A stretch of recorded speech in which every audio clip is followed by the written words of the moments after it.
26.09'da ko'rib kelyapsiz. Sentyabr oyida 26-sida kelibsiz. Shikoyatda limfa bezishi va suli bezi shishishi. Mana yozib qo'yibdi. Licheni olibsiz 1 oy davomida.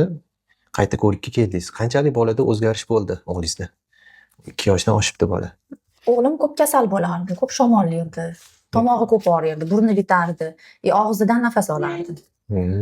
Hozir burnidan nafas olyapti, og'zini yopib uxlayapti. Ahamiyat beraman deb uxlayotgandi. Shamollashlari kamaydi, tomog'i umuman og'rimadi. 3 ta bolam kasal bo'ldi, lekin bunga yuqmadi. Hozir mana virus payti-yu, hamma qirq isitmalayapti. Даже o'zim ham kasal bo'ldim, bunga yuqmadi-da. Bitta shunga yuqmadi. Даже burni ham oqmadi. Yo'q, burni ham oqmadi, hech nima bo'lmadi-da.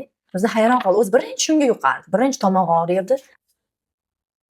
Bitta bunga yuqmadi-da. Qolgan hamma 3 ta bolam ham kasal bo'ldi. Isitma 40 bo'ldi, tushmadi. Bunda umuman bo'lmadi. Burni ham oqmadi, tomog'i ham oqmadi-da. Ha. Qanaqa uxlashi? Uxlashi zo'r. Semirdi 1-2 kiloga.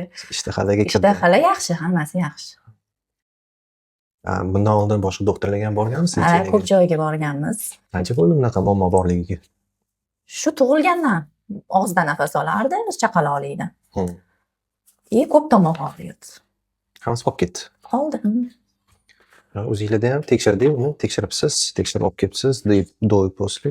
Уже 1 santimetrga kichinalashibdi, limfalar holatlari yaxshilashibdi.